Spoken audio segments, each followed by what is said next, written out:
Hello. I'm Cavan856, and today I'm joined by Snowbear. How are you today? I'm doing good today. I'm doing good. It's just been exciting bunches of races. In fact, one just finished up, so it's been a lot of fun. Yeah, you yourself just were in an intense tiebreak match, so quite a lot of action going on this week, today, and also we've got some exciting races tomorrow. I think Wednesday's packed. But today we've got a match between Mountebank and DiegoArmando.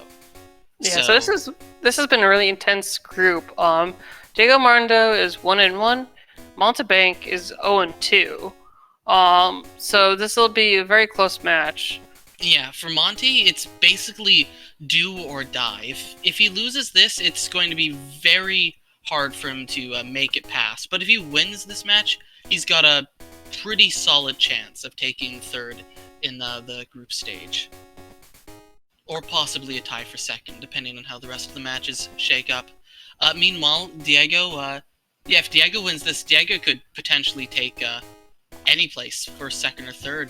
Diego, I think this is only his second match, so this is going to be a very important match for the group. And also, we are going to be restreaming this match to SpeedGaming Espanol, so if you would prefer a Spanish restream for this match, then you can go there.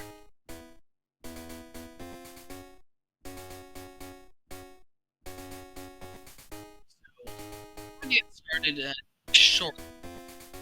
So, I'm going to take a look at the card. So, at the card, we've got the mineral badge, it flies. Everybody is 6 badge cards, like on row 2. We are getting started.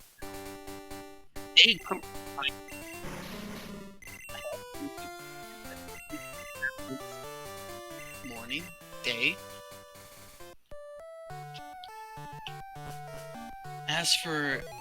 As for other goals, this card seems honestly pretty benign. I think the worst goal is going to be 25 from Pokemon owned. Couple that with Mineral Badge on row 2, and this could be a row that people want to avoid. But it's also a completely free goal row if Flaffy Skiploom exists, so it could also be incentive to do it, despite it being terrible. Regardless, our starters are Ditto, Kingler, and Sandshrew. So none of those are on the card. Kingler is probably the best of these options. That's still, I mean, the middle goal is still pretty rough for these guys, so unless they get the middle goal, they're going to be kind of stuck finding paths around it, which is going to be the hardest thing for them to do. Yeah, Fampi Teddiursa is one of those higher difficulty Pokemon catching goals. You may think, oh, how can a Pokemon catching goal be harder than another one? You still have to catch different Pokemon. But you have to consider pre-evolution. So, for instance, something like Flaffy Skiploom, you could potentially have 4 Pokemon to catch, because you could also catch a Hoppip or a Mareep and then evolve it. Whereas Fampi Teddiursa, they're stage 1 Pokemon, so you can only catch those. I don't know if you caught it, but Diego picked the Ditto, whereas Mountebank picked the Kingler. So we have different starters, which is making it mean that all the rivals will have much different info. That is a very interesting choice, because, I mean, Ditto is a normal type, so that's definitely a viable reason. Probably the only reason I would think Ditto would have picked it. Now you only need 6 instead of 7. Ditto is not too slow, I suppose. I don't really know its base speed, but it seems to not be having too much trouble running. Kingler is, of course, a fully evolved and can be runnable if it's got a good enough moveset. Yeah, I think the Kingler is probably, as much as the Ditto is a normal type, I think the Kingler is a smart idea. Just because it's a runnable starter, you don't have to worry about too much of, finding a correct main. I mean, that's a Mega Horn TM that came on with it. Yeah. So that's definitely more runnable with a Kingler. That is insane. Because you can save upwards of like 4 to 5 minutes just from having a good main at the start. Although, I mean, you could put Mega Horn on that Kingler and run it, and I would expect Monty to do that. Monty really likes to run the starter and just force everything and not look for, just get a main in seconds, so it's definitely doable, but I would personally look for something a little bit better. I mean, I think it's workable. It's not. I mean, you have to be careful about any special moves hitting you, but you're pretty good to go. I mean, it's 130 base attack, decent-ish speed, maybe on the slower side, but you're gonna hit hard. And with Mega Horn, as long as you keep hitting it, you're good. Yeah, the main issue I have with that is, you really have nothing for rock or steels. Peck, I mean, you've got Dynamic Punch if it hits, I guess, but Peck It's is a coverage. yeah, Peck is basically not a move. Dynamic Punch is only an emergency coverage move if you have to use it, and Thunder Punch, well, Kingler's special attack is like, it's not very good. I mean, even then, though, with enough attack, sometimes you can brute force stuff. Sometimes, Although- but So, Mountebank did find the Ferd on Route 30. Diego found a Caterpie and Butterfree. But so now the normal counts are 1-1 on both sides. now, what I'm actually more interested in is this Jolteon that we've seen on Route 29. Jolteon can be a very excellent main. It can be, but you know, it's gonna need a special move. And oh my gosh, Sandshrew with well, Charm means he's gonna do much less moves or attacks, and Sandrew also sketching a Dynamic Punch, but hitting itself in confusion. Are we gonna get the return Sand Punch? No? Sand Punch. Dynamic Punch. well, Oh, but it's got Morning Sun. Fortunately, we're in the daytime, so Morning Sun will not, in fact, heal 50%. Mountebank did try Mirror Coat on their Aura Beam, but they did so little damage, so... Yeah.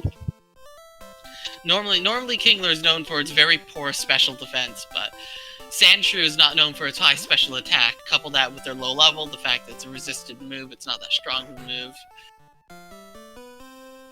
But regardless, somehow both our runners have made it to Oak at basically the same time. Sorry, Elm. I think it looked like Diego took the time to pick up the item on 29. Could have been useful. He did. Unfortunately, it really wasn't. I don't really see a reason. I guess the reason to pick up the item is to try to avoid having to go all the way for the black glasses. Yeah, Black Glasses by itself can be a bit of a time-consuming goal. You gotta navigate Dark Cave, which isn't long, but can be tricky if you don't know it too well. And Ice Path takes like 1 or 2 minutes to get through itself, so...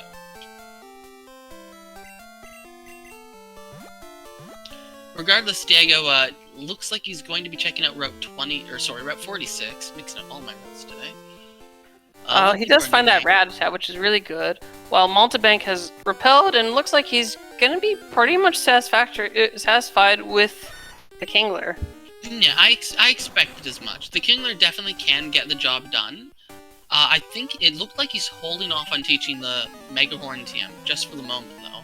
Diego, however, finds a Dragonite, one of the best physical mains. So However, it is very vulnerable to Ice-type moves, which you will see a lot. Yeah.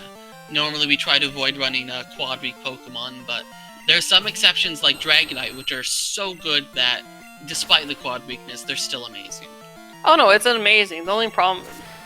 Although Headbutt, Rattata, very good. Headbutt, on the other hand, and also that is not a great moveset on the Dragonite. It's definitely usable, but it's not spectacular. I didn't see what was on Diego's starter. I thought it was a TM, but regardless, he is headbutting, so headbutt trees are a little bit different. So do you want to explain a little bit about that?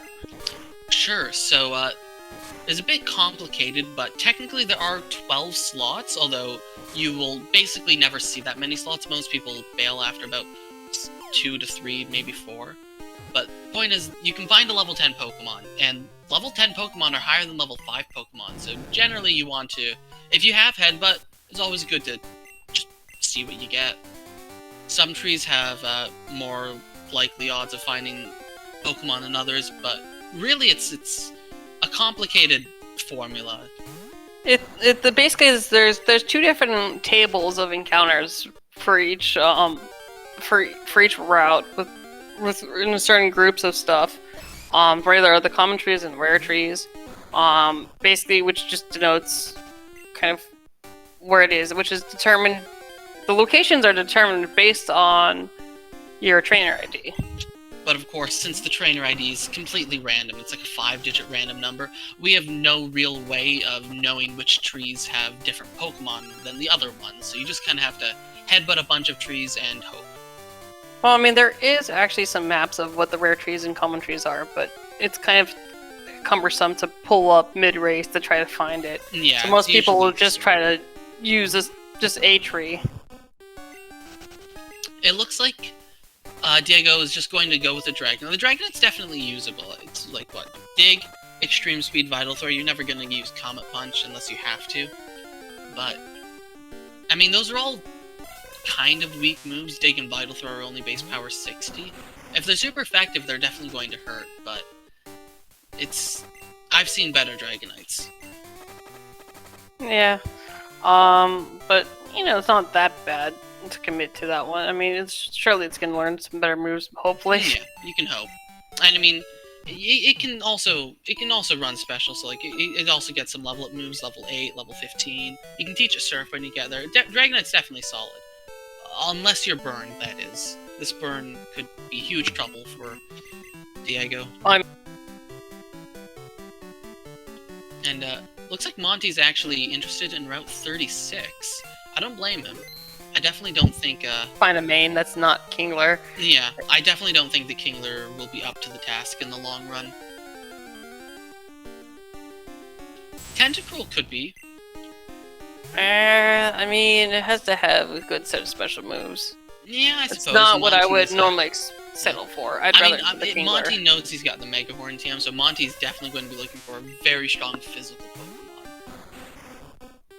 And he's just being bombarded with the Hypnos, first on 31 and now on 36. I do wonder if he's going to... Okay, please, Monty, run the Eevee.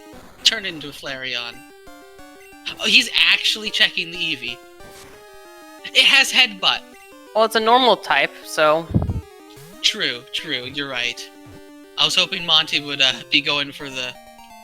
Also, you can evolve. Evolve 4 is on the card. Exactly. And evolutions are on the card. There's 3 different reasons to pick up that Eevee, and none of them are because Flareon is a good Pokemon. That makes me sad. But regardless, we're going to see some headbutting from Monty, so I wonder if we're going to see different slots than what Diego saw. Most likely. Or any slots at all. Well, I mean, you have to hit the right tree. So, and even then, some of the trees aren't guaranteed. Although, making Meowth, it's free. It's always free. It's always free unless it's on the card, eh?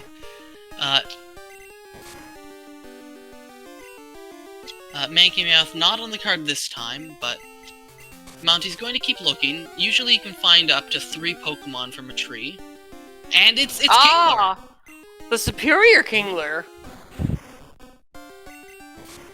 Well, there's no reason to not catch it. It's just 3 levels higher. Unless it learned to move, but I don't think it has. And I mean, any move would be better than Peck and like. Most moves would be better than Peck. I can think of a few that would be worse. But yeah, I think the Kingler is the solid move. Looking at the Eevee, it doesn't have anything besides Headbutt, and looks like we're just swapping in the level 10 Kingler. I approve of this play. This is very good. Yeah, you can give it a... Okay, I was gonna say Scope Lens, but sure, we'll go with Looks like no new moves, but that is 3 levels increased. Although I'm actually starting to wonder which Kingler had the better attack stat. They're both males, which means they're in the upper half of attack. But I guess beyond that, it doesn't really matter. Yeah, and looks like we're tied. And Diego actually found a level level 10 Kabutops. I don't know about that Kabutops. It's workable. It's not great, but I definitely rate the Kingler over it. But yeah, I would definitely. Well, I would take the Dragonite over that probably.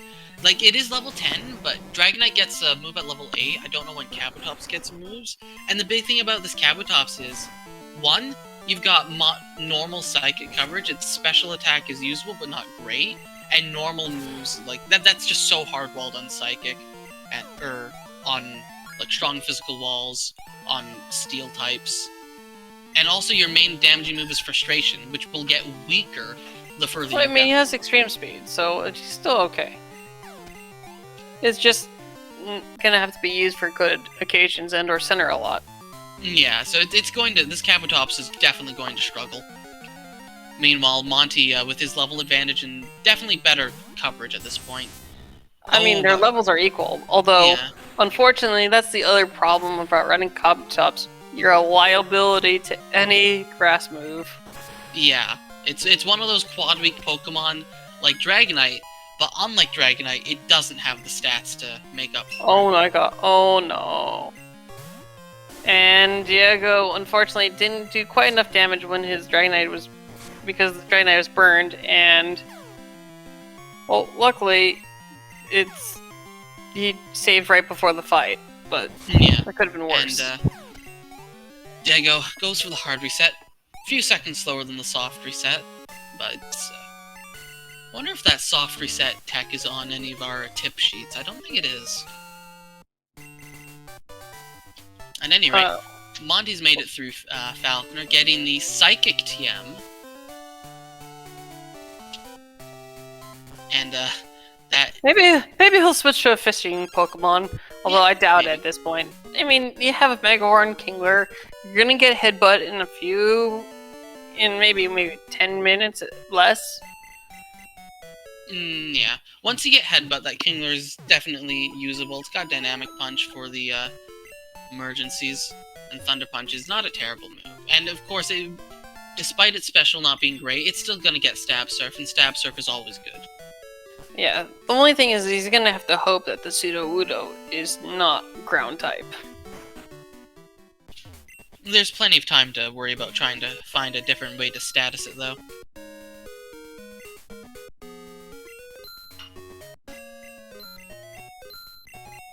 So yeah, I've been watching, so Mountebank likes to really stock up in Violet, which is a little bit uncommon, but it's a good thing to do because you never know when you're going to get statused, and it's just the worst feeling ever having to deal with freeze in the long term.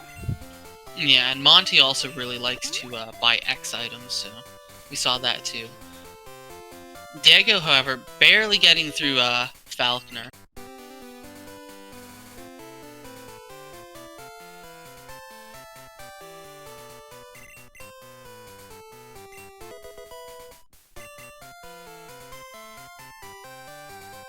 And he's not even picking up the fishing rod. I don't blame him. This Kingler is good enough.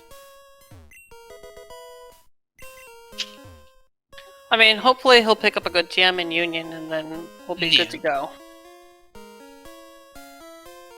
But yeah, it looks like it's not too bad, you know, with having two normal types. And I think overall it just should be okay for them.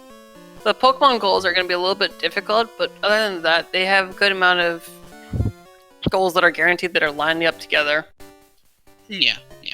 And, yeah, I mean, I wonder if Diego will teach Psychic to this Kabutops. It's definitely not impossible. That's a high jump kick, TM. That Kingler is now good for the rest of the ROM.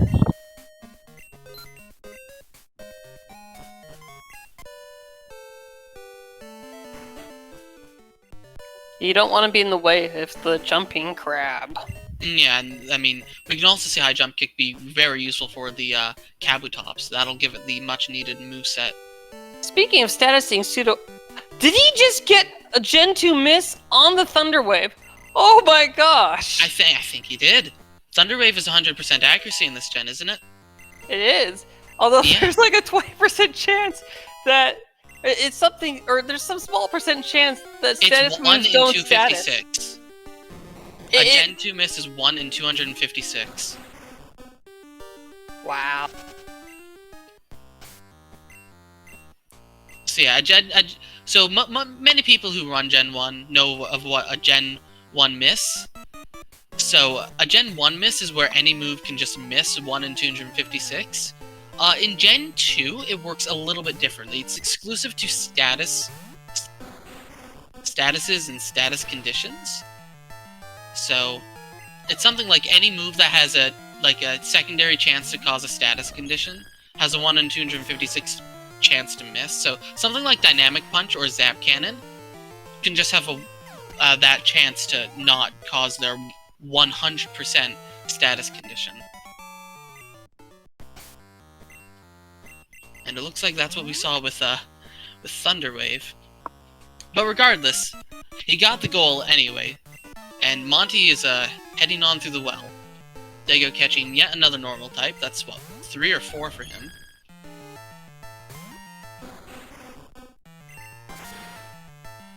And now this Kingler is just destroying everything. And we get Skiploom info. Skiploom info is very good. Let's go, Skiploom. Meanwhile, here we have an Electrode, which Diego wants no part of. I wonder if he was fishing for a main or just fishing for a meme. Had a chance to find something that is very hard to meta. I mean, there's no wrong answer. He's probably also looking for a new main. Yeah, maybe. He doesn't know that he's about to get a high jump kick TM, which will probably save the Kabutops' run ability. And it looks like actually Monty did teach Psychic to the Kingler. Not a terrible idea. So yeah, Psychic high jump kick over Gust and Dynamic Punch. But I mean, yeah, high jump kick is just better than Dynamic Punch. So yeah. I mean, witness that Tyranitar getting destroyed by the 4 times weak. Yes. So yeah, now we've got excellent mains. Diego about to pick up his high jump kick TM. That'll very much give him some needed relief. And Monty, unfortunately, getting a bit of an encounter in the well. But just run away from that. Encounters in the well, it's got one of the lowest encounter rates in the game, Slowpoke Well, but still definitely possible to run into something there.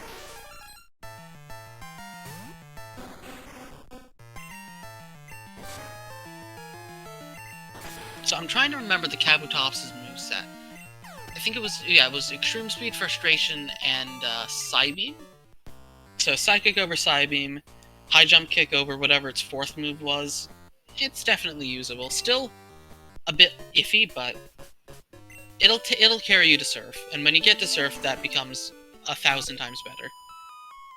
Absolutely, becomes so much better. Yeah, Kabutops' special attack, I think it's like 70 or something. It's definitely usable, more so than Kingler's, if I'm not mistaken.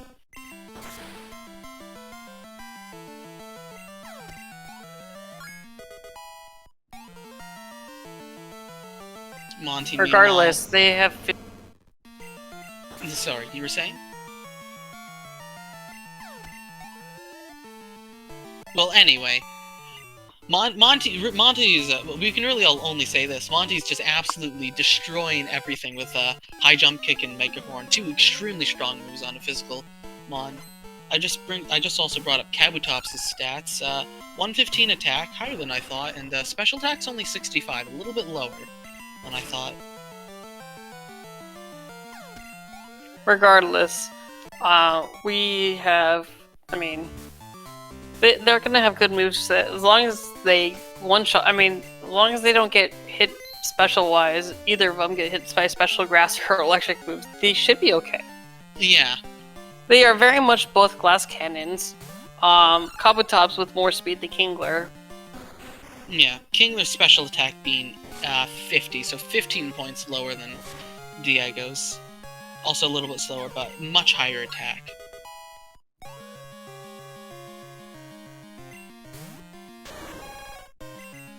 So basically, we're just gonna really be hoping. Oh my gosh, that's Suicune with T-Bolt. That is not good at all to see. Yeah, that is a huge problem. Yeah, hold up. I don't think that was even a crit. Yeah, so Kingler does have a really bad special bulk. Kabutops definitely has a lot better bulk. It's still not great, but significantly better than Kingler's. So I expect the Kabutops to be able to easily survive one Thunderbolt. Oh, it did crit. Oh, thank you, chat, for We're gonna hope that it's not necessarily kill on a crit or non-crit. Yeah, I would have Okay. expected Killer to live with a non-crit. Okay, I don't Special know. bulk isn't that bad, and the level difference was huge. But still, that is definitely a concern you have to watch out for. So you might be wondering a little bit about, like, wait, he's got these physical attack moves. Why use Psychic on Sandshrew? That's because Sandshrew has a lot of has a good amount of defense. So sometimes it's best to just better target your moves to the opponent. I still think that that Megahorn would have done more, but its Psychic is definitely Well, usable. Megahorn is resisted by bug resists ground, so. Ground is Ground. Okay, right. It's the other way around. Whoops. Yeah. But I think it's more so Monty was trying to conserve PP. That and 100% hit rate. Being at low health already at that point. The crit definitely helped, though. Yeah, I don't think it would have outgoed without the crit. Anyway, Diego is almost onto the 14 in the well. Our mains are very high leveled. I mean, obviously, both of them are headbutt mains, but still, it's always nice to be at the level 14 in the well and be at like level 16, 17. It's always a good feeling. Yeah, I mean, you have to remember that most of the times when you're going into Falcon, you're like 7 or maybe 6 or 7 going into them. They were level 10 into them. So while they weren't getting as much experience because of the Black-White experience way, the head start for a few levels is enough to keep them ahead of the curve. Yeah, we'll see them average out by around Ekritique. They'll only be about 1 level higher than average. Apparently, Mountebank has been destroyed. The Kingler remembered the Sandshrew being evil nemesis and has decided to crit every time it faces it. Yeah, Psychic is not a high crit rate move. It's just RNG. Still 1 in 16 to crit.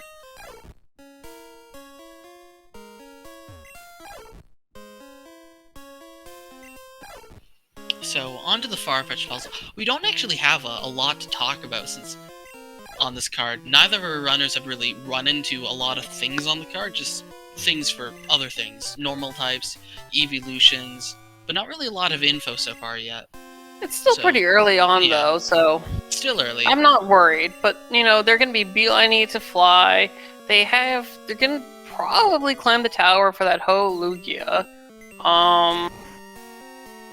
And so they're just gonna, I mean, eventually they'll find a legendary Pokemon, but the Ho Lugia is on the way, especially with the defeat of 40, so that's kind of synergistic. Yeah, and we can do row 2. So far, right now, it looks like row 2.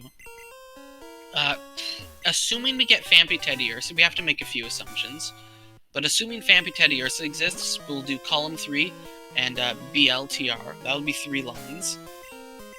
Monty has that evolution, but nothing really else is on a good line for that, since really column 2 is kind of terrible with that Misdreavus, Murko, and Nidoking. So this Oddish is actually really good. Although he's running away from it. Oddish isn't too bad to try to evolve, because it evolves at 21, and you can evolve it twice.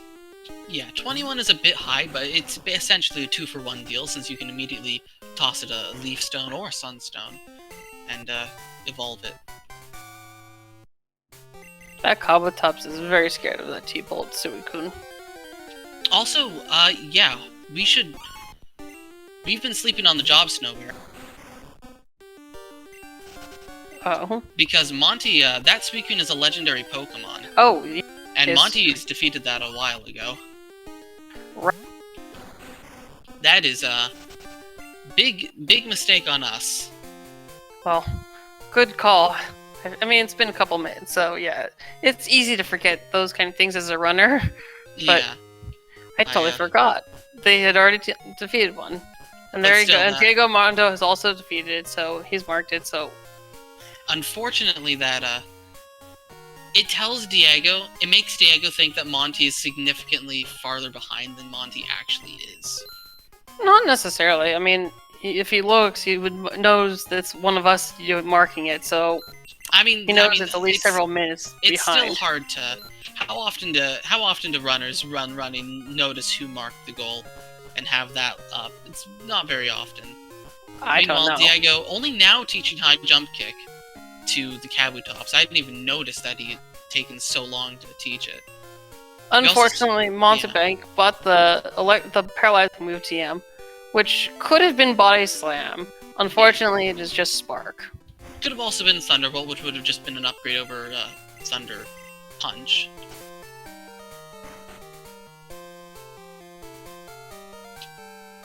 It's funny. Normally you wouldn't be sad about Spark, but in this instance, it's just blatantly inferior. Well, I mean, we have the stuff. Oh, and Mountebank wasn't able to pick up the Kenya because, well, his party was full. Actually, Otherwise, he wouldn't have been able. I think he skipped Kenny on purpose. Well, no, he tried to do that, Oh, okay. but the guys couldn't give it to him. Personally, I like to grab Kenya on my way back, because that way I don't have to remove the mail-to-box seal. But anyway, we are going to get an encounter in the contest. It's going to be a Moltres. That's not going to be useful on this card. Well, since they didn't have any day goals, it's always useful to just go to the contest, because it's a fresh slot of 10. Yeah. It's a fresh area of 10 slots that's not on the decks. It's a lot harder to meta something there. And No so dice after for a couple Monty, though. encounters, he quits, no worries, gets a free berry, continues on his merry way. Diego, however, having a lot of trouble on Rival 2. This Dynamic Punch Kingler could be causing huge problems. He breaks the confusion, hits the high jump kick. Another miss. He just needs to hit one more time. Is he going to? No, he hits himself in confusion. That's unlucky. Although he finishes up with a frustration. Yeah, he does manage to fight his way through eventually. That's good. I do wonder about how the base power frustration is. Now, though, it should be getting weaker. I don't exactly know the exact... much weaker. Yeah, it's definitely much weaker. I do wonder by how much, though. If it's worse than Headbutt or E-Speed yet. It's definitely worse than those. It's baseline, so you have to remember, because the Kabutops wasn't a starter, it starts baseline 70, and every time you level up, and every time you take 256 steps, the happiness goes up. Oh, so you're saying the Kabutops started with enough happiness for it to be a base 70 power move? No, it's base 70 happiness. Okay, yeah. I'm not entirely aware of frustration's damage calculations, but if it's similar enough to return, return is just dividing the happiness by 4, I believe. Or not by 4, sorry, it's by like, it's like, it gains power. I think it's like mod. It's not mod 4, maybe mod 2. It's the highest base power is like 104 or something. Well, I've brought up the formula for us. Let's do a little math live on stream. That can't go wrong. 255 minus friendship, so... well, Garf has already beat us to it in chat. 70 friendship equals 74 power frustration, so already at the start, it was weaker than extreme speed, so... We don't even need to do the math to know that it's, at this point, like, at least 50 power, maybe. So, definitely inferior.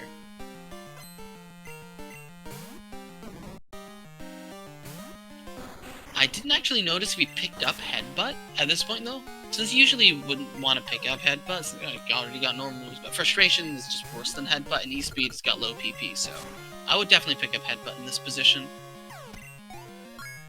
Regardless, it looks like Monty is dispatched of Whitney very quickly. Yeah, I mean, when you've got a 120 base power move and your 130 base power attack Pokemon, you're gonna be dropping anything that doesn't resist it, or have Incredible Bolt.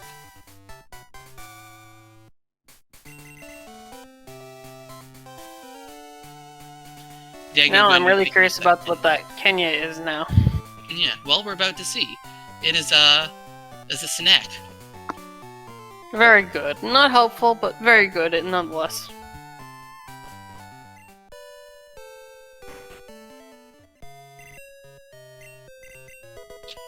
So one thing our runners are going to be looking out for is a sleep-inducing move.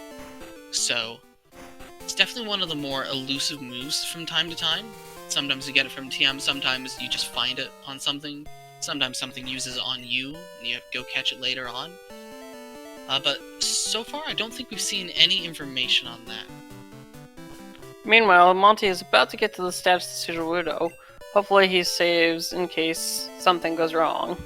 Yeah, and if in doubt, he can always toss on Kenya. Now he's looking at what Kenya has, or not. Oh, he's giving the Quick Claw to Kenya. Very good. Okay, yeah, so that's gonna... So the Quick Claw gives like a 5% chance of moving first. So, in case this thing is weak to electric moves, Ekans is much less willing to kill than Kingler. Yeah, this Bulbasaur will have no issues. Thunder should be fine, if it gets a chance to attack. I mean, it might be worth Monty just using Thunder Punch on that Bulbasaur. Oh, I would definitely agree. It'll survive like 2 Thunder Punches at least, I would say. Oh, but instead he's going to go for Spark on the Kingler, both a weaker move and a higher para chance. Yeah, that's also definitely viable. It's not like Thunder Punch is going to be your main damage move. And he might even teach Surf over that slot anyway.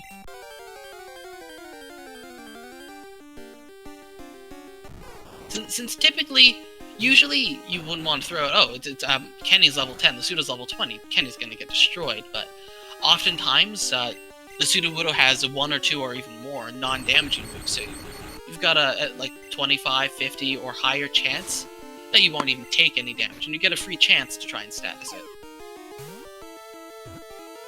But there we see Spark doing the job pretty quickly, and then Monty catching it because it just needs 1 level to evolve. I mean, that's not a problem. Thank you again, Garth Lightning corrected me. It is a 23% chance, 60 out of 256 in Gen 2. And then it's, I guess, 20% chance in later gens. A little bit better than I was expecting, but it feels like it doesn't really come up well enough. Or it doesn't really come in clutch as much as you would hope. Yeah, definitely useful for a slower main like Kingler, though.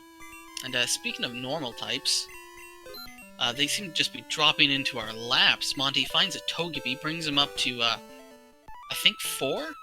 I haven't really been counting. Should be 3, because there's the Eevee, the Togepi, the Furret. Yeah, but still, it's definitely a nice chunk out of the way, almost halfway through. Diego beats Whitney now. Halfway through the badges. Looks like Mountebank teaches over Spark with Headbutt. I can see that. You want at least 1 move that's physical, that's 100% accuracy. And yeah. I think after that, he'll teach Surf over Psychic. I also definitely would expect that. Psychic it's an okay move, but Psychic is kind of bad coverage. It's only good against Poison and Fighting. Which, well, it's just not that good.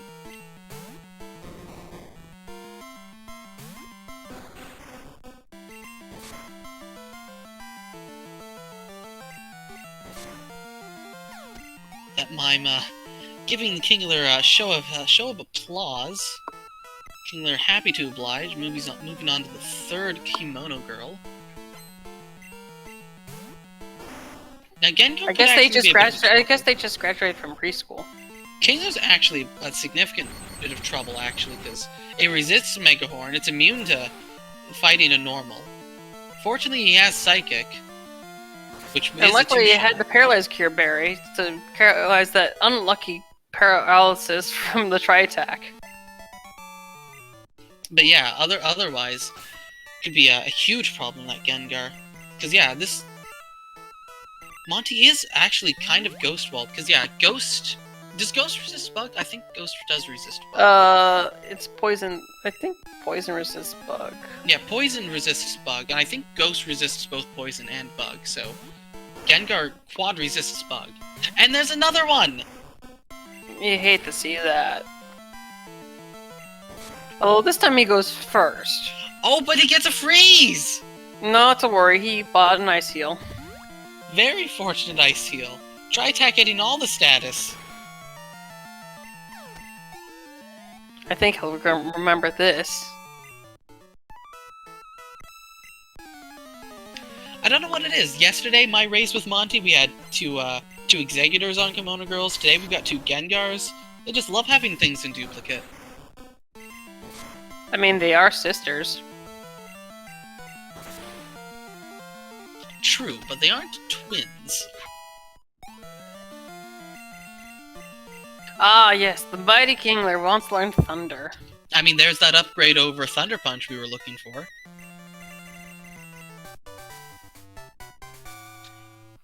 Diego also caught up a little bit now, not having to status Sudowoodo, and already on the Kimono Girls. A little unlucky and not able to take down that Mr. Mime in one go. And, well, it shows Mr. Mime shows him a sleep-inducing move, so... Let's go. I'd say that's pretty lucky. Definitely jot that down in your notebook. Keep that in mind, because yeah, that's huge. Meanwhile, Monty finding another normal type, it's Clefable. Today's stone evolution of the day, though, is Cloyster Starmie. So that's a little... doesn't quite line up as much, but a normal type is a normal type. You don't say no to those. Yeah, looks like Diego's going to have a little bit of an easier time on the Gengars. Still a 2-shot with Psybeam, but it's going to be going for Karate Chop, which it can crit, but it won't do much through the high defense and the low attack, and also it doesn't status. Well, I mean, I think the best part about the Cop-Tops is that it goes first. That too.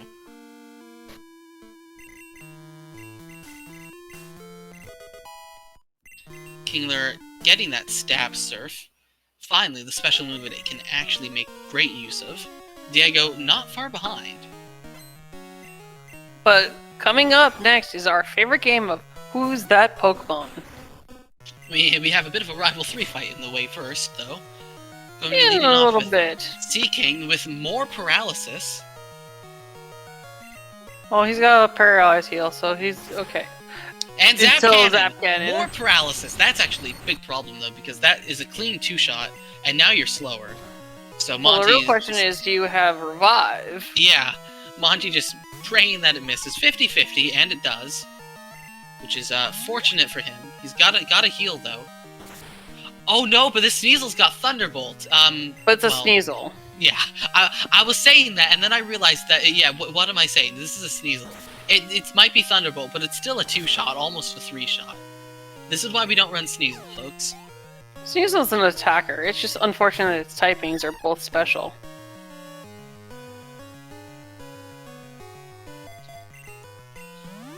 Meanwhile, is this Hoppip going to be more threatening than the Sneasel? Yes! Yes, it is! You know you're suffering when Hoppip is more dangerous than you. Monty can't get a break, man. Yeah, stab Giga Drain. Fortunately, it looked like it was still not a 2-shot, just barely avoiding it, and it only has 5 PP, so you can stall it out. And also looks like it might be the only damaging move on the Furret.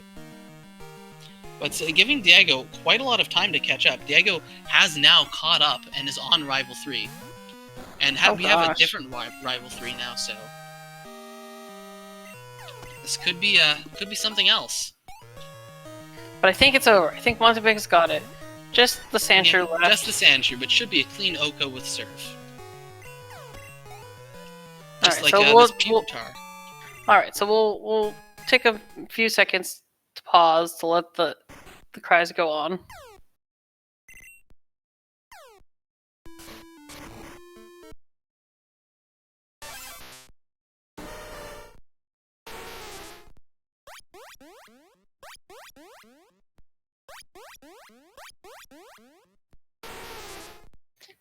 And so type in your chats or your guesses into chat. We'll, after Diego's, since they're so close, we'll let you have another chance of listening to it since it's real close.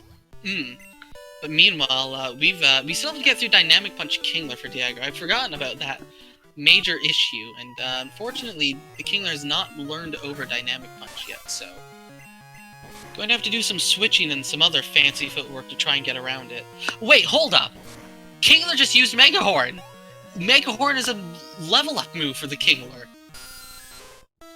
that Monty skipped because it already knew Mega Horn by TM. That's pretty funny. That is hilarious.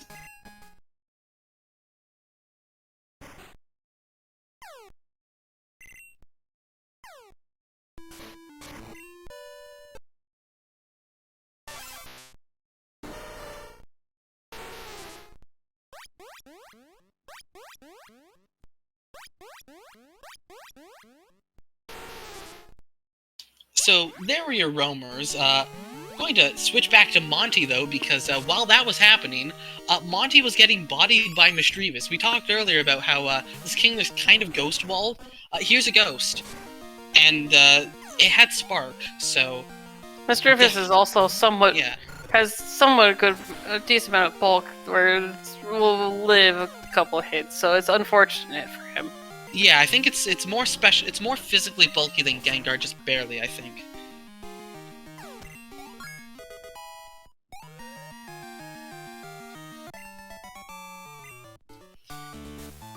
But yeah, Monty looks like he's going to leave, going to heal, maybe buy another revive. And Diego's turn to face the Mischievous, which he just clean O-code it with Surf. We see the massive, the much higher special attack on Kabutops, able to get the Oko. And suddenly, just like that, Diego's passed Monty in the progression lead. And with the same amount of goals being marked, like this race is neck and neck. It really is. Yeah, like I'm gonna be honest, when we started this race and Diego was really far behind, I thought, okay, well, Monty's got a good chance of just cleaning this up from progression lead, but that is not the case. We see exactly the reason why I personally don't like running Kingler, why Kingler is such a risky Pokemon to run. Its incredibly low special defense is quite often a liability.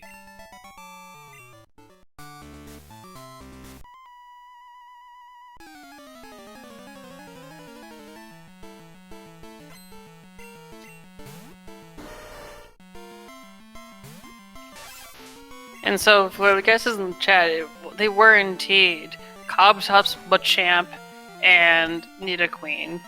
Garf was spot on, as usual. Very good guesses. I'll be honest, I was completely wrong in all three of them. All of I mean, I was just thinking to myself, all three of them are Mewtwo. It's Mewtwo, Mewtwo, and Mewtwo. Wishful thinking. Please no. Oh, please no. I think we've had enough Mewtwo's in this tournament. No more Mewtwo's, please. Well, speaking of Mewtwo, here's a Celebi. This could be a problem if it's got stabbed for both our runners. Okay, well, not for Monty. Monty outspeeds Inokos with Mega Horn. Yeah. The Onion Fairy stands no chance. Oh no! It had stab!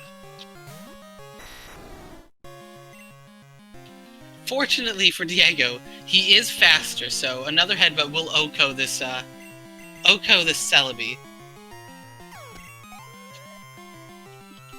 But so, that is still very unfortunate. The real unfortunate... Oh my gosh. So that high jump kick, even with super effective, still doesn't... It came much closer to killing the Cloyster than I thought it would have. I probably would have just reverted to Surf, just because Cloyster has no special defense. Yeah. Oh, but here we have the return of Kingler, and it's got Thunder now. Oh, but Monty already made it through the Kingler. Yeah, Monty is good to go. Despite the early troubles with the gym, he made short work of Morty himself. Oh, but Diego making use of E-Speed to go faster despite paralyzed. One of the very rare instances where the priority of E-Speed is important. So we have Mountebank grabbing the item finder now, revealing that he was in Critique. Are you a fan of grabbing it now or grabbing it after Fly? Personally, I like to grab it after Fly. It's like maybe 2 seconds slower, and it gives away your position for basically nothing.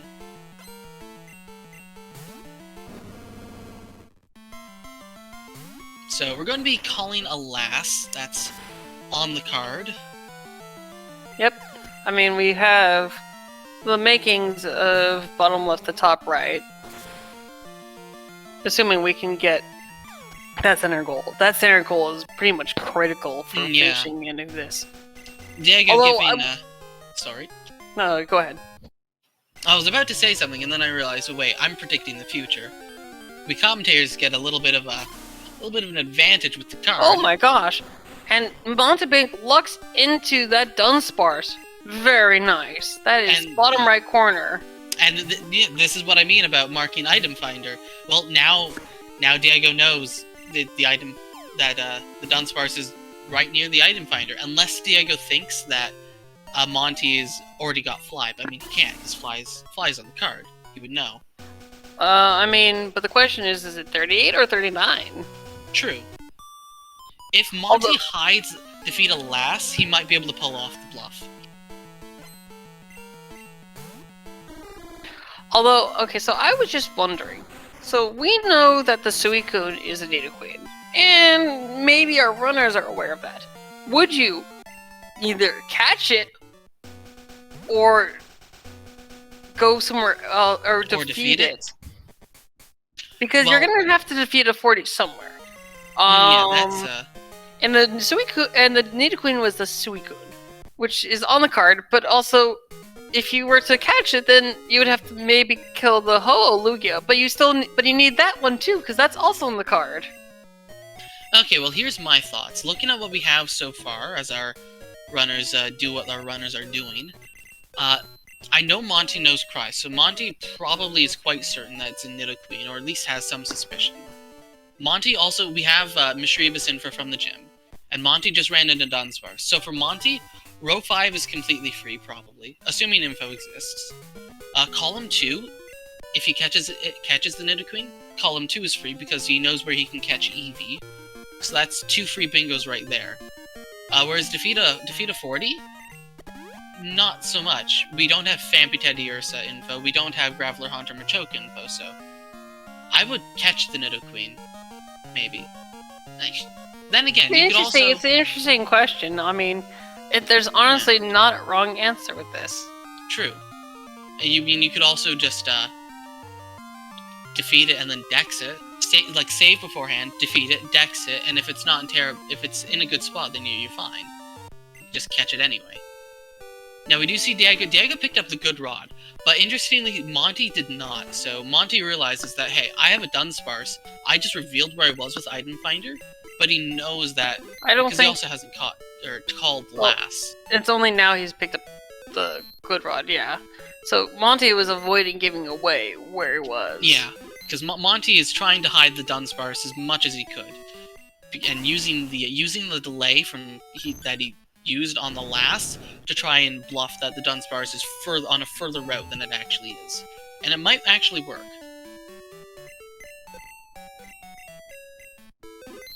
I have not seen what the Shucky is, or he may not have grabbed it yet. I don't think he's grabbed Shucky yet. But this is one of the great things about Pokemon Crystal. Sometimes it really is all about mind games with hiding info as best as you can. Because, I mean, in some other bingo communities, I know, for instance, Celeste does this. You're allowed to hide information. If you get a goal, you don't have to mark it right away. But in Pokemon Crystal, if you get a goal, and you know you have the goal, you have to mark it. Those are our rules. So, so there are strats we have around, it's like, okay, if I know I have the goal, I have to mark it. But if I have the goal and I don't know I have it, well, then I don't have to mark it. So that's why you might see stuff like, oh, delaying to check what Shucky or Kenya is. Because if you have the poke but you don't know it's on the card, then you don't mark the goal.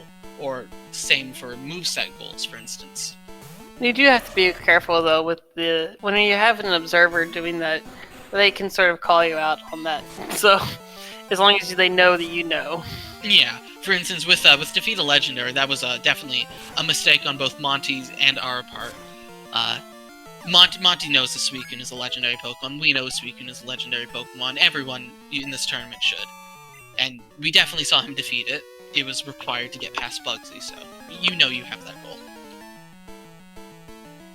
So it was just a Corsola. It didn't seem to have any good moves, so that's unfortunate. But maybe we'll look into some of this stuff. Although it seems like that Coptops has been the victim of a bunch of karate chops. It's sort of reminding me of a different race. Yeah, that's the problem with Kabutops and Amistar in general. Normally Water's pretty good defensive typing, not necessarily for Kingler because it's weak to special. Its 2 special moves really poorly. But, like, Water's only weak to 2 types. But add Rock to it, now you're weak to ground, you're weak to fighting, you're quad weak to grass, and it adds no resistances though. And, like, they just are really bad typing together, defensively speaking. So, it's it's just not a very good defensive Pokemon, and sometimes you can break through with a weak Pokemon like this if it's strong enough, but oftentimes, more often than not, you're just going to suffer. But despite that, our runners are still neck and neck. We're only 1 trainer apart. And yeah, Shucky is a Corsola, so not useful in this race. So Monty is teaching that with the normal type moves to get that goal of a Pokemon with 4 moves sharing its type. I'd be curious actually to maybe even do that with the Gyarados. You pick up Whirlpool and you can just pick up Waterfall on the way, and you have Fly. If you're going for Black Glasses, yeah. Luckily for Monty, we see Dunsparce info, so Diego's going to be able to just dex that and know exactly where Monty caught that, so the hiding info was a little bit for naught. However, he does get some Jolteon information, which will go really well with his Eevee that he has. If I recall, we actually already saw Jolteon on Route 29, so... Oh, right. That goal really is free for Monty. And yeah, we already saw Espeon also, so Diego can also get the goal if Espeon is doable. Chat saying only Diego saw the Jolteon. Well, Monty has Eevee and it now sees the Jolteon too, so... Right now, I'm trying to think about how could Diego take this? Because right now, despite our runners being essentially neck and neck, I think Monty has a little bit of a lead on progression. I mean, it's a small lead, I think. Sorry. I mean in terms of Pokemon. I mean, Mountebank does have more normal types, but really, the really question is, who has, are you going to have to do the Evolve 4? They don't exactly have a super path right now. Yeah. So I think it's a little bit premature. Yeah, Monty's close to it, but Monty most notably lacks a sleep move. Diego's able to do column 1, which is a pretty big column, and gives him potential to do row 4. But Monty can do no such thing. Monty might have to delete Fly from that. Oh, okay, so that's Route 34, Ilex Forest, and 38. Wow, Mischievous is in a lot of good spots. I was just thinking that if Monty... I guess Monty could just use a different normal type for his 4 move sharing types. It's not necessarily the Furret. Yeah, I usually want to pick Although he hasn't picked up the Good Rod. Although I'm sure that's definitely on his route. So he's repelling here. I know a lot of runners don't. What's your take on that? It depends. If I have a lot of info, I'll just repel, blitz, if I have like a path or a definite plan. If I'm just trying to get a few goals and hoping I run into something, then yeah, I'm not going to repel, because I'm trying to run into something. Although he is sweet sending it each time. And there's a Vaporeon. There's a Vaporeon. Yeah, talking about running into something. It definitely doesn't save as much time as running into, say, a Family Ursa would, since we already had info for this, but it definitely helps a little bit. Saves like he's very low on the Pokeball count. Although I would imagine he's going to give Team Rocket some money and buy a bunch of Pokeballs in Mahogany. Diego getting 4 moves sharing its type on that Rattata, looks like. I'm going to have to double check the footage on that. Did he keep agility on that Rattata? Because agility is one of those weird moves. It's a psychic type move, actually. It feels normal, but it's actually not. We'll definitely have to check the tape on that. I was looking at the other screen, so... Okay, chat's confirming he taught over agility. Wasn't quite sure. That sounds about right to me. Meanwhile, our good friend the Suicune is back. And it looks a little frostburn. It still has Thunderbolt. Goodbye, Kingler. So, funny enough, if you wipe to the Stucky... not Stucky, the... If you wipe to it, it's, unfortunately, still gonna be there. So you have to do it, you have to either catch it or defeat it. Diego getting considerably better RNG, getting Horn attacked instead, but also has the bulk to survive one Thunderbolt.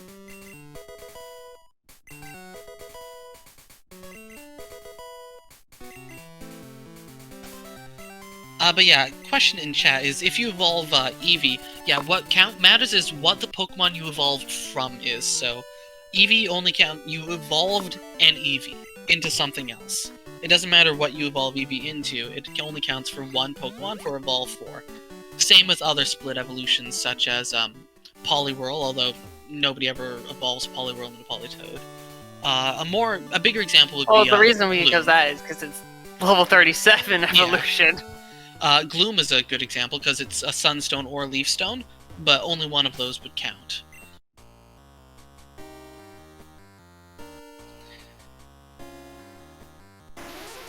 So he's got shelter information, and it's Slowpoke Well. Doable, not the greatest of spots. Skiploom is on 37, so very good. It looks like Monty is going straight for the black glasses, though. So it looks like Monty definitely has a game plan. Let's try and figure out what Monty's doing. So Monty... Monty's definitely looking at row 5. He's looking at column 1 as well. If he has the sleep move, yeah.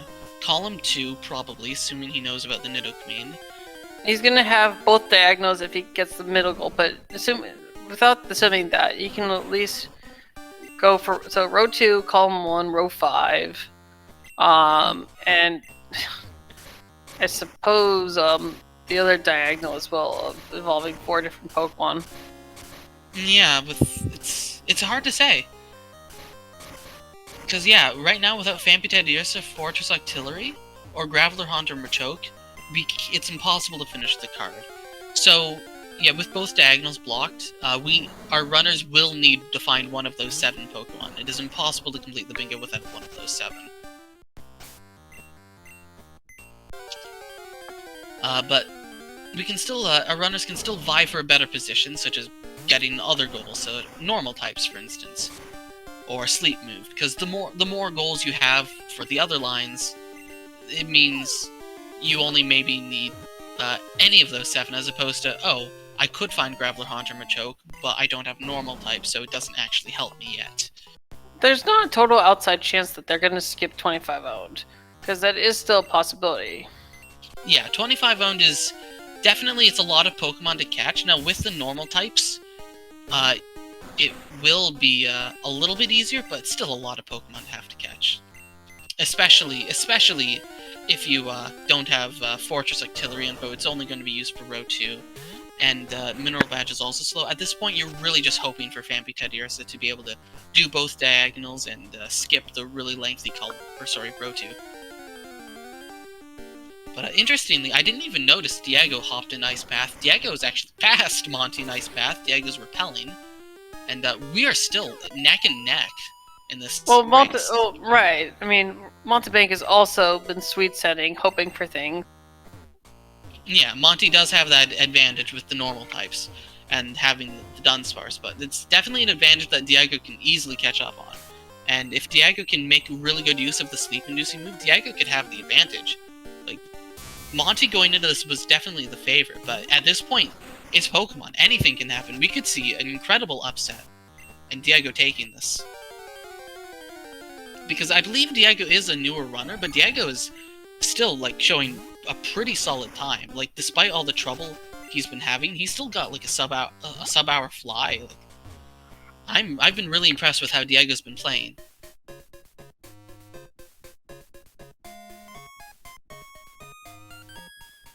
And yeah, Diego making quick work of getting those black glasses.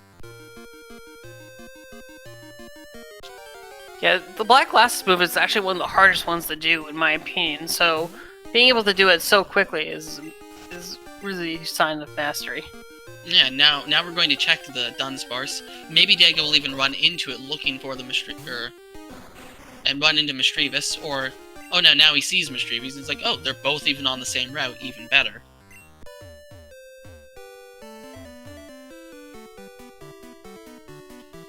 Actually, Diego's flying to Lake of Rage. But did he not realize that they're both on the same route? Well, he did, but he's banking on it being a little bit easier to find on 43. I don't see the logic behind that. If two Pokemon are on the same route, then... I mean, it's also a route with no water slots, it's only 7 slots, so 2 and 7 as opposed to 1 and 10 slots. I mean, yes, at the same time, though, he's got more slots for normal types, it seems like. True. He is going to find this Farfetch'd. Definitely something he needs to catch. So Monty is just going to sort of get those same goals in quick succession as Diego, quickly deleting that phone number as well. No more... It's always the worst when you delay something like call a last, and then you delay it too long, the last calls you lose 5 seconds. Not a lot of time, but it's kind of a slap in the face. It's like, hey, stop ignoring me.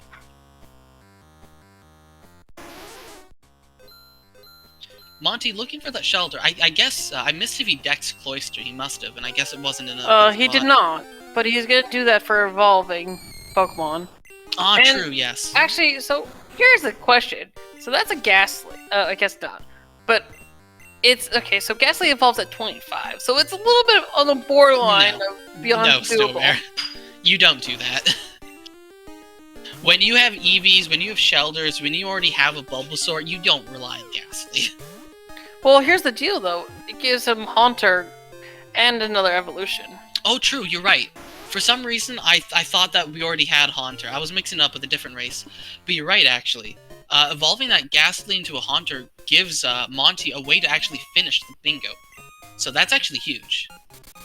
But he opts not to. It would be a real stretch, because he would have to go really out of his way to get enough experience, because we don't have the high experienced trainers on this card right now. We have Mineral Badge, which is 3 trainers and...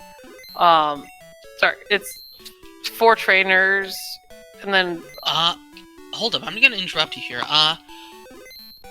Not entirely sure. So, Diego just ran into a Roamer, but the Roamer used self-destruct, and it also killed Diego. Diego has not marked defeat at level 40, but technically he has. Did he win? It used self-destruct. That's a win. As long as he didn't wipe to it, it's a win. He didn't wipe. His own Pokemon died, but he had Pokemon in the back. But the thing is, does Diego know that that counts? I'm actually gonna ask. Regardless, that's still a win. So we will mark that. Yeah. It's like I could see arguments for both sides, but I would personally agree that yeah, it's definitely a win. That's a win. It's you defeat it. The Pokemon was defeated. It doesn't mean it was just defeated. Yeah. I wonder if it doesn't mean you have to defeat it. True. As long as it doesn't like flee, use roar, or teleport, or wipe you. Although that's kind of fun. I wish I had seen that. Yeah. But that does actually give Diego a huge advantage, because now he can just catch the static level 40 Suicune, which is the Nidoqueen. That is true.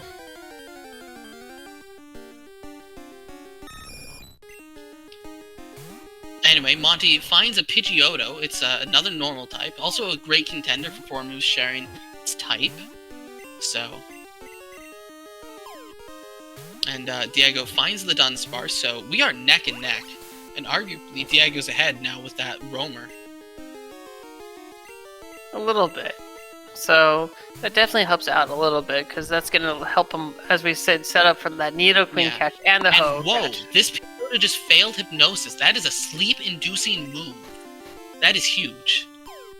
Well, he will mark it off real quickly, because that's not only normal type, but also sleep-inducing. Very good. That helps him out immensely. Yeah, so now that advantage that Diego had, with knowing that a Pokemon had Rest, I actually forget what even had Rest at this point. But now that's no longer an advantage. So it's still kind of interesting to me that Monty is opting to check for the Mischievous on 34, rather than 38. Yeah, and Diego's opting to check for the Mischievous in the forest as opposed to 38. Is there something about Route 38 that our runners really don't like? I don't know, but regardless, well, that's a Wobbuffet. If they didn't have the Dunsparce, it's free.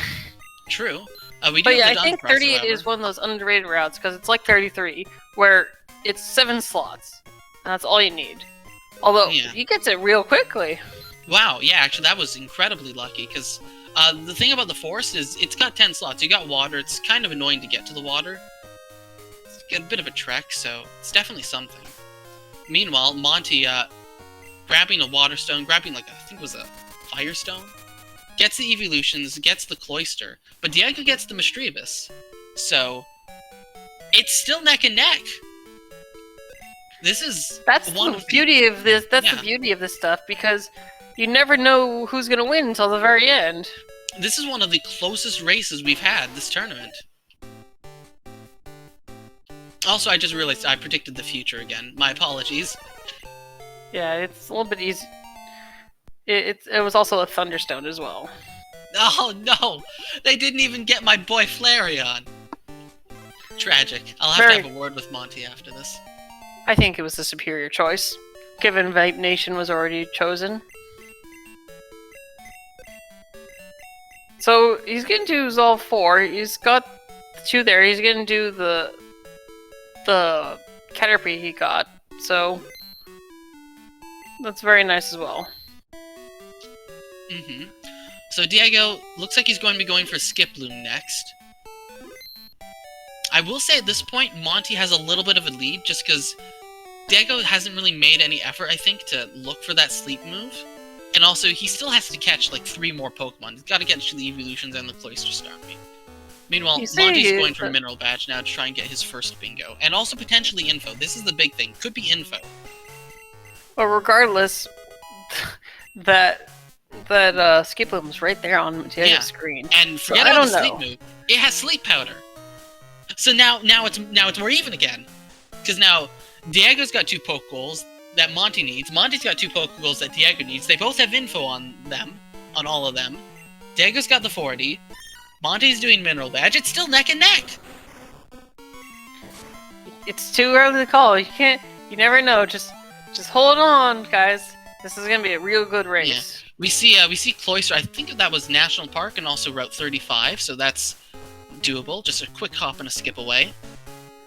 Although, so he's probably going to do the National Park and catch that Cloyster. Although he is not aiming for that Evolve 4, which is kind of interesting to me, since, I mean, I guess it's not necessarily on his path, but you never know. Evolve 4 is literally like the ultimate goal. Because if you have Evolve 4, then you could make a bingo with any of the other 3 Pokemon goals that we don't have info for. Because the Evolve 4 is on all of them. And that could be huge. Well, speaking of Evolve 4, Diego's trying to catch a Weedle. That's another 2 evolutions right there. You know, for all the struggle about Sleep Move, no info. Sure, yeah. It seems free to me. Yeah, I mean, Monty's evolving Caterpie into a Metapod. So, that's 1 evolution plus the Shelter plus the... I think that's his 3rd evolution, so evolving it again in Butterfree, that'll be 4. Diego catches the Weedle, that's 2 evolutions for him.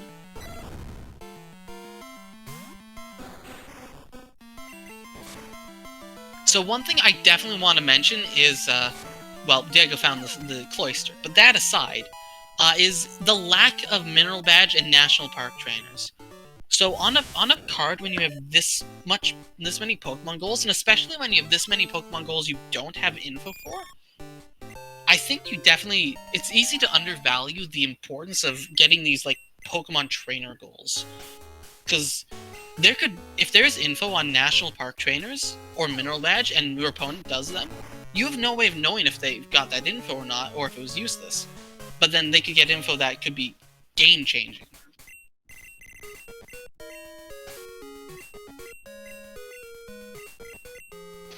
I mean, saving it for evolutions like Monty did is not a bad idea. I mean, it's also like, you know, True. It does seem to me a little odd though that Diego isn't just doing the national park ones there. Even though he got the cloister there, Monty already marked cloister Starmie, so I don't think there's any reason to hide where you got it, considering also the fact that they both have info on it. Yeah, and at this point, I would see those 3 goals and think to myself, I have no info on them. I see Monty hasn't marked them either, so it's likely that neither of us have info on them. I can see that I need one of those 3 to finish, so it doesn't matter if I get every other goal if I don't get those 3. So Diego's sweet sending on Route 30. I did not see what was on there. Yeah, I also missed what he saw here. Looks like he saw something. I would gander that it's probably in the water, though, if it's a... Oh, that can't be... We have all the Pokemon goals. Could he be looking for, like, Jolteon or Eevee? Or maybe just an Evolve Poke? He might be looking for a normal type. What level does Machop evolve? I think it's mid-20s. 25. Yeah, it's not... The Machop, Geodude, and again, Ghastly all evolve at 25. It's the same. Yeah, it's the same deal as that. As the Ghastly thing. I would actually. Well, I mean, in the case of that Machop, it was level 3 or 4, which is much further than level 8. Yeah, I would honestly dex the Machop and see if it's any higher. Like dex if it's in a level in a higher place, and then maybe just do Mineral Badge, Rising Badge. Like, Rising Badge sucks, but we already were in Blackthorn, and it's not really about Rising Badge. It's more so just fighting several trainers, which could have info, because at that point it's like, okay, it's like 5 or 6 trainers, but it's the same length as like the trainers for, say, defeat trainers on Route 47, or 44, like that. 47 doesn't exist. Yeah, my good fellow. But like, if defeat 7 trainers on 44 were on the card, you would do that in a heartbeat. Rising Badge is just the same as that, in my opinion. They still have, for example, the top of Tin Tower they can do for Ho-Oh anyways. Yeah, there's still Sages, but I would definitely consider evolving for that goal. And that Charizard's being a troll. Sleep Powder, thankfully missing, but then covering a little bit more. I'm not sure what Diego's looking for. Is Diego just trying to get a YOLO encounter? Hoping for information? Meanwhile, Monty's picked up that Mineral Badge. Monty's got a Bingo now. There was no information on it, though, I think. They were sleep information, but they have sleep move already. We're still just kind of stuck with the really hoping for one of these Pokemon to exist. Might want to consider... I mean, for Monty, it's hard to call, because he probably knows the Static 40 is the Nidoqueen, but I would still definitely just do the Sages and hope for info. Because you're getting info and also working towards another goal, whereas if you just YOLO encounter, you're getting info but not working towards another goal, if you know what I mean. Absolutely. Right now he's looking for that Skiploom, though. I hope he remembers where the that Mistress was. Yeah. So Diego's picked up that Weedle now. He's gonna slap the EXP share on it, and looks like now he's going to do Mineral Badge. Definitely a good idea. Although, At this point, it looks like Monty ran for the bear. yeah. It is a And normal Monty type. finds a Oh no, he roamer. finds the roamer. It's Oh, the it's the Machamp! exploding Machamp! Let's go. Let's see the exploding Machamp. Well, at this point, if it self-destructs, it's not self-destructing, but like this could be the turning the tides entirely for Monty's favor suddenly. And there's the self-destruct. Let's go. It's the 40 that's been defeated. Yeah, now I would argue that actually Monty has the advantage now. Because evolutions, Diego has no progress for evolutions, and Diego has a lot less progress for normal types and evolve 4. And he still has to do Mineral Badge. It's true Monty has to catch 2 other Pokemon, but, I mean, he's still looking for the Skip Loom, but it's hard to say. I would say Monty is like a slight edge, though, just from better routing.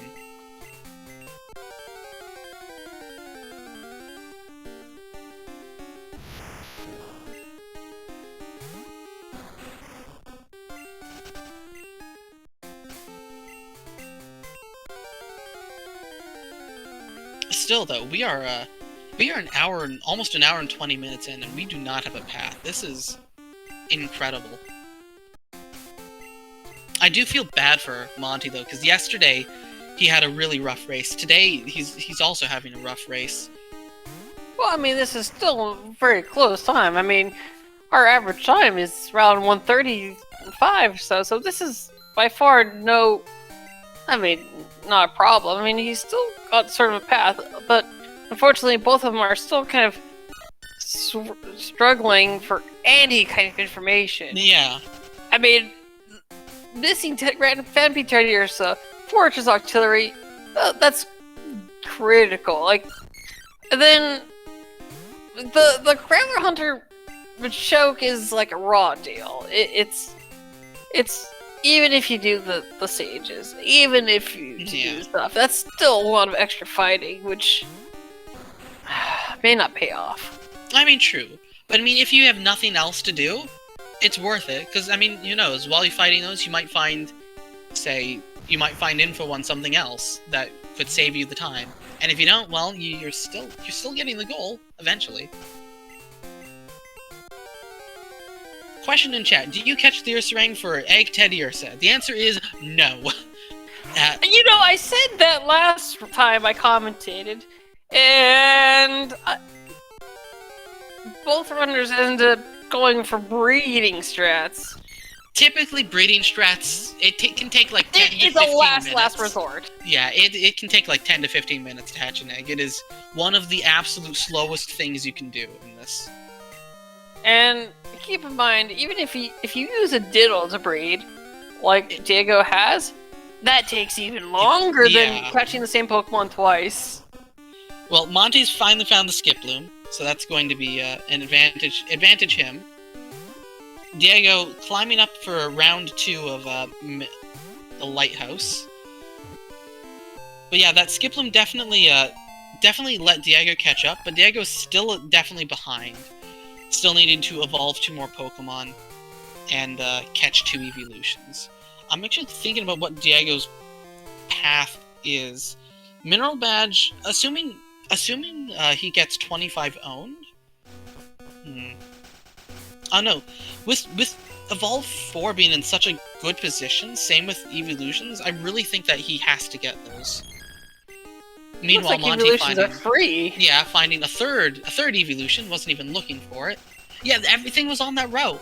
If Diego had just gone to that route, could have gotten the Mischievous, could have gotten the Dunsparce, could have gotten an Espeon, maybe. He would have just left after getting the other 2, but he might have found Espeon. Who knows? Maybe Teddiursa will be here.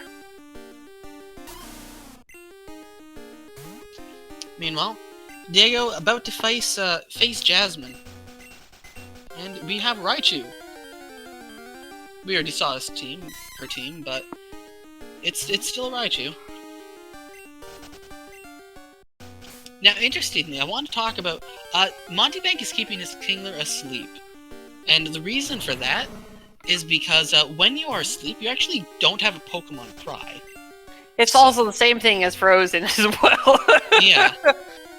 So you save a little bit of time, but when you're getting this many encounters, it can save like 1 or 2 seconds per encounter, but if you're getting like 10 encounters, 20 encounters, like that, it adds up. It's just better than being paralyzed. Because paralyzed is bad, because your speed is quartered, I think, and so good luck trying to run away from lanes or wilds there. Meanwhile, Diego is finding himself in an interesting position against this Charizard. It set up a substitute. It's spamming Detect. She used a Hyper Potion on it. The Kabutops was asleep. Sleep powder. It also has, I'm pretty sure, is Moonlight, but luckily he crits it with the Surf. Not a problem. That Charizard was the ultimate stall Pokemon. I don't think it had a single damaging move. I don't think it did. Well, Monty's found the Mischievous, and assuming he catches it, at this point, Monty will be definitively ahead, having everything that Diego has plus then some. Well, missing the 4 sharing 4 non-TM, but that's a trivial goal to get. Yeah, it's completely free. I know for a fact that Monty has like a Pidgeotto, so easily. He has several normal types, so. Yeah. I'm actually surprised he doesn't have 7 yet. Maybe he does, but he hasn't checked. I don't think so. I lost track of the count. I think he has 6. And so now he's doing the National Park Trainers. Both of them are doing the National Park Trainers, actually. I swear, if one of these has like an Octillery or a Fampi Ursa, well, it's an Eevee for Diego. That'll be useful for evolves and evolutions. Who has the most Mons at the moment? Question in chat. I have no idea, and I doubt anyone does. Probably bank on Mountebank because Mountebank has been evolving. Yeah, that's caught more normal types. Good idea. So each evolution is 2 Pokemon owned. So. Point is, with all the evolutions and normal types, both the runners are pretty close. So that goal is not as far out of a reach as it sometimes is.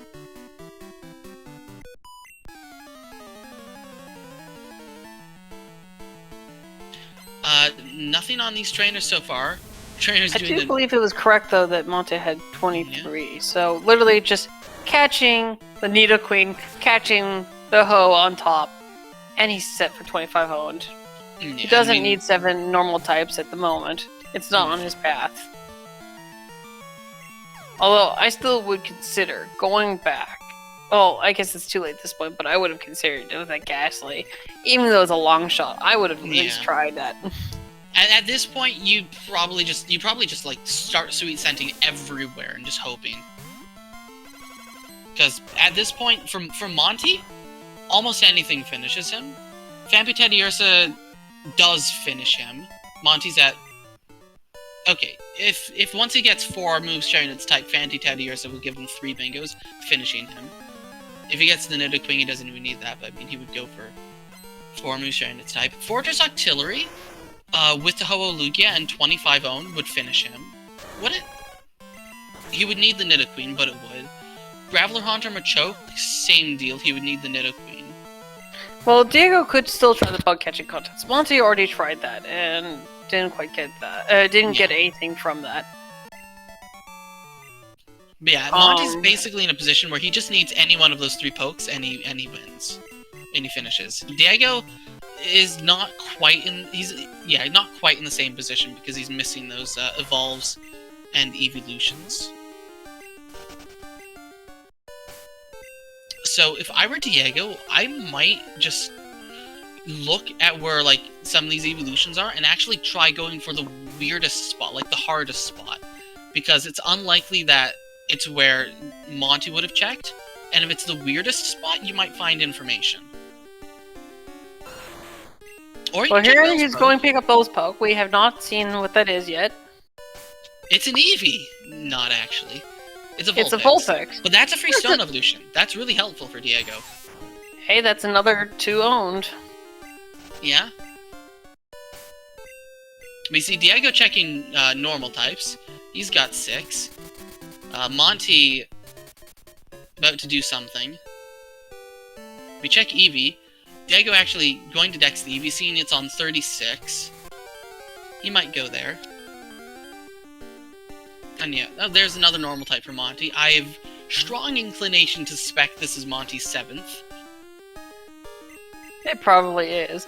Although, Oh, never mind. is it It's a still a psychic normal now. type? Is it still a normal type if it converts to psychic? Yeah, like the joke though. Diego looks like Diego's also sweet scenting at random. That's really just what it comes down to. Who finds the magic Pokemon on the card first? Chad is also pointing out it's also definitely possible that Monty does not know that Nidoqueen is the static 40. That is. But even if you don't, I would go climb up to the Hoolugia at this point. Yeah, because we also don't have Hoolugia info. It's not a terrible idea. Pages are a source of information. And also there's a billion floors in Tin Tower, so chances are there's probably something in Tin Tower that's on the card that we don't have info for. I mean, Tin Tower, Whirl Islands, neither of them are bad choices. Although, another interesting choice is where he's going right now, which is Tojo Falls, or towards Tojo Falls at least. Yeah, you could always go for the meme. We have the Good Rod fishing in Tojo. The classic. Never mind! There's a Haunter! I think we have a path to finish. Yeah, that's row game. 1, row 5, column 1, column 4, and if he realizes that the Suicune is the Nidoqueen, he has. Oh wait, that's row 1, column 5, or row 1, row 5, column 1, column 4, and column 2. Yeah. Please, just go to Tin Tower. Get this Nidoqueen. But yeah, this is crazy. If Monty, that's the thing though. If Monty does not know this, then he still doesn't have a path because I don't think we've seen a single Nido of any of the lines, right? I don't know, but either way, Sleep Move is freaking free. Oh, actually, he doesn't even need that. I think that's finish 1, 2, He's only 3, at 4 4. right now. Well, he has call 1, call 4, row 2, row 5. He needs something else. He needs any one of the goals to finish. Well, any one of the poke goals to finish. Like, I'm going to borrow your words for the moment, Snowbear. 4 moves share and its type is trivial. Although technically Hoolugia does not finish Monty at this point. Which is probably why he's not going up there. Yeah. But any of the other 3 do finish him. Oh my gosh, this is killing me. And Monty, going to be sweet scenting here. We already saw Diego sweet scent in Violet City Water. And he finds a fortress! Diego saw the other 2 slots! What is this? What is this? Oh my god. That is incredibly unlucky for Diego. Although in hindsight, it doesn't matter because Diego checked there too little too late. So but still, that's crazy. With a furry, he just needs to delete fly. Or he could just use a different normal flying type. Yeah, that's game. That is game. So we should be seeing him mark that off soon. So when he finishes, why don't you read us out his finish time? Absolutely.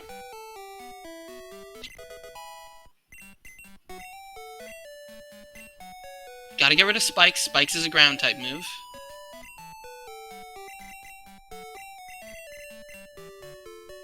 And there we have it. That's 4 moves. That's it. Monty hits the done button. GG. What an incredibly intense and close match this was.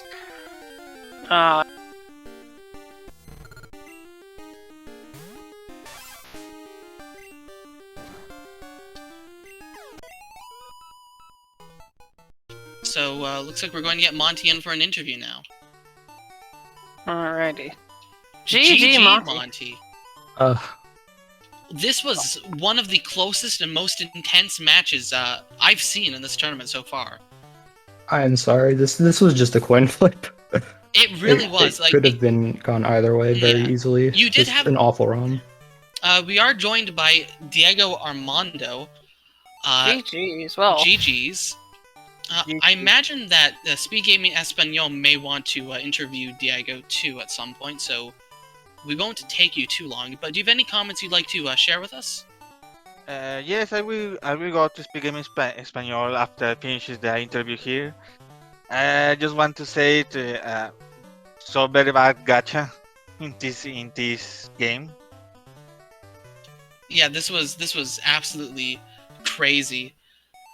So you ran the Kabutops, Monty. You ran slipping my mind. You ran the Kingler. Yeah, the both second of you- Kingler.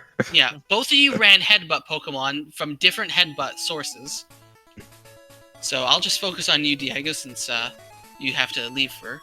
So why don't you talk about how you felt about your main? How you felt about the Kabutops? It was very difficult in the first part of the game because all the enemy Pokemon has super effective attacks, so was very bad for Kabutops. And that belly with Razor Leaf. Yeah, there were a lot of things that really hurt it. So moving. But after the second gym leader was the game easy. Yeah. And we actually, so you were a little bit behind at the start, but by the time we got to Surf, you had caught up immensely, and it was neck and neck from all the way from Eggertique all the way to Cyanwood to the Shiny, neck and neck, like less than a minute apart. So it was incredibly close. So do you want to talk about how your cleanup went? Because we were wondering, like, with how you routed evolutions and evolved 4 different Pokemon. Do you have any comments about that? I was thinking searching for the Jolteon and the Espeon, but I see the Weedle in National Park. I say okay, I only need to catch the Caterpie, but Caterpie never appeared. So I thinking, well, if I do this, I don't have nothing of the Graveler, Haunter, Machoke, or something that give me a line. Yeah.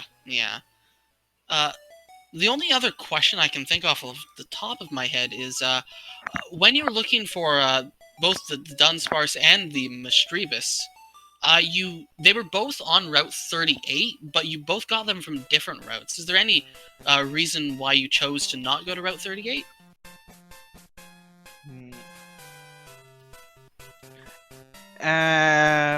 No particular reason. I think was better search in that place. Fair enough. Route 38 has 7 slots, but you could have found other Pokemon, and you did find normal types, for instance, on the others. So Yeah, yes, but I was searching for info Fampi of the use Graveler. I think it will better more slots. And unfortunately, I found the Roamer. Yeah, you both did, found... and it both went boom on you. I think you didn't realize probably that it counts as defeating a 40. Yeah. But anyway, Snowbear, do you have any more questions for Diego? Well, I think you covered most of it. Thank you so much again, Diego. And thanks again for this wonderful race. You both were great. Yeah, we'll let you go to SpeedGaming Espanol now. Yes, thank you two for coming to the match, and GG's Mountebank. Yeah, GG's Diego. Good match. Good luck for the next match. Yeah, thanks. You too. Bye. So Mountebank, you went searching on all those places. You didn't have info on that Haunter at all, nor the Fortress. No. Apparently, I had info on Ghastly that I forgot about. The Haunter part of that goal is the easiest one to forget about. You found it in Slowpoke Well, actually, as you were sweet sending up for the shelter. Oh. It was level 8. And I was wondering, actually, if you realized it, would you have considered catching it to evolve on the Elders? 25 is rough. I think I probably might have done the Elders if I didn't have level 40 anyway. Just because it gets me closer to Ho-Oh-Lugia, but I think like at that point the race would just come down to whoever finds the center. Yeah, the center is just worth too many bingos. Did you realize also that the Suicune was a Nidoqueen. Oh, whoops! Fair enough. Fair I did enough, not but realize that. no, I mean, I'm bad with cries. not everyone can recognize cries. I mean, we have our nice, wonderful viewers here who could help us identify it. But I was too focused on the Entei because I was like, is that Machoke or Machamp? And then an actual Machamp showed up, and it was like, oh darn, it's Machamp. yeah, those are always hard to get. Although, although you still played wonderful. Although, what was your thoughts when you saw the Kingler and then you headbutted up the other Kingler? I was like, are you kidding me? Yeah, I get like this huge chain of things, and it's like, oh, I wanted to run that Eevee, but nope, Kingler. Oh my gosh. Although One day I'll get to run an Eevee again. Although it seemed like for a while you guys didn't have any sleep moves, and then all of a sudden every single poke you were catching had sleep moves. Yeah. Just everything had it. Haunter had it, Skiploom had it, the random normal type had it. Yeah, I don't remember what it was. We saw a lot of things I happen. think it was Pidgeotto. So, I do have a few more questions about your choice of main. So, we saw you and also we saw Diego have a lot of trouble too. There were a lot of issues that with both of you having running low special defense water Pokemon like that. There were a lot of electric and grass moves. Were you ever tempted to how tempted were you to just bail on the Kingler early on and just try and find something else? I wasn't. Kingler is good. Yeah, we saw the worst thing that can happen to Kingler is just getting trolled. If something faster and like statuses you with like paralysis. Paralysis is the thing I was most afraid of. That seemed to Which happen is to why you I bought fair like bit extra on the... paralysis heals. Yeah, so you got paralyzed. You got status by both of the Gengars on the Kimono Girls. Not the second one, I think. Just the first one. Yeah, you got frozen by the second one. Oh, this right. First one I actually had paralyzed the you. items for this, which was interesting. very That it actually fortunate. paid off for once. I used the 2 extra paralysis heals and the extra ice heal I bought. Yeah, Yeah, that You, was a good call.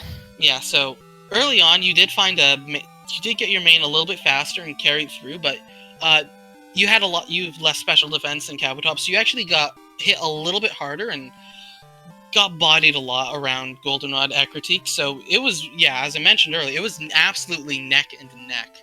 So do you ever realize just how close it was doing all of this? I suspected it would be close. I had been going out of my way for encounters, which is not something I normally do, but because we had so little info that I felt I should just get like a couple encounters in each place, just enough so that like I don't have a good chance of a duplicate.